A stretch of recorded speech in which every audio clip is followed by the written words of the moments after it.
Ang paggising tuwing 3 a.m. ng madaling araw ay isang karaniwang karanasan, ngunit kakaunti lang ang nakakaalam ng mas malalim na kahulugan nito.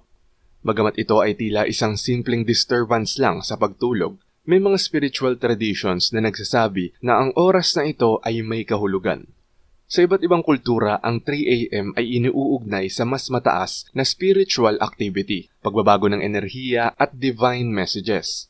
Kung madalas itong mangyari sa iyo, maaaring ito ay isang senyales na ang iyong isip, katawan at espiritu ay nagsisikap na sabihin sa iyo ang isang bagay na mahalaga.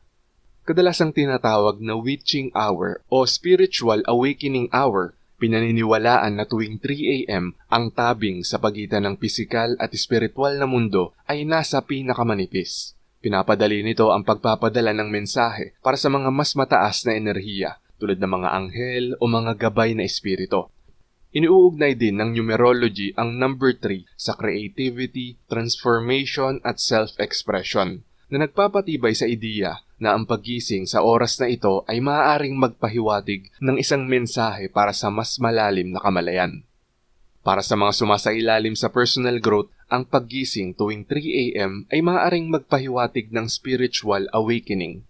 Maraming tao ang biglang nagigising sa panahong ito kapag kine-question nila ang layunin ng kanilang buhay o nakakaranas ng pagbabago sa kanilang kamalayan.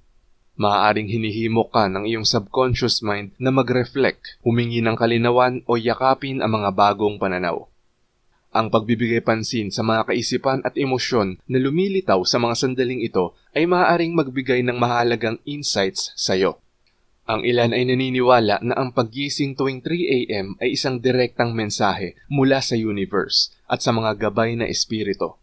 Ang katahimikan ng gabi ay pinapadali ang pagtanggap ng mga banayad na spiritual signs sa pamamagitan man ng biglaang realization, isang intuitive sign, o isang hindi maipaliwanag na pakiramdam ng urgency.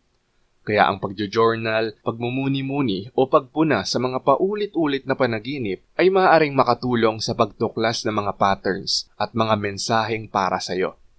Sa emosyonal na antas naman, ang madalas na paggising sa oras na ito ay maaaring magpahiwatig ng mga hindi naresolbang stress o trauma.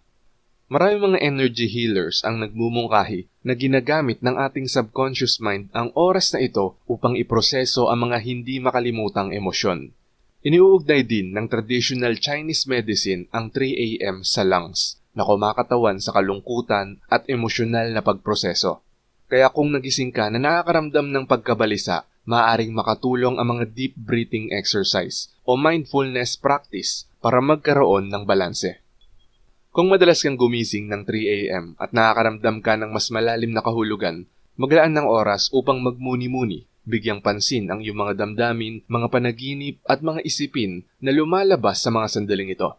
Ang pagsasanay ng mindfulness, meditation o pagtatakda ng mga intensyon sa oras ng pagtulog ay maaaring makatulong na mag-imbita ng kalinawan. Sa halip na tignan ito bilang pagkagambala, ituring itong isang pagkakataon para sa pagtukla sa sarili at pagbabago. Nagpapahiwatig man ito ng emotional healing, spiritual awakening o divine guidance, ang oras na ito tuwing umaga ay maaaring may mensahe na hindi mo dapat baliwalain.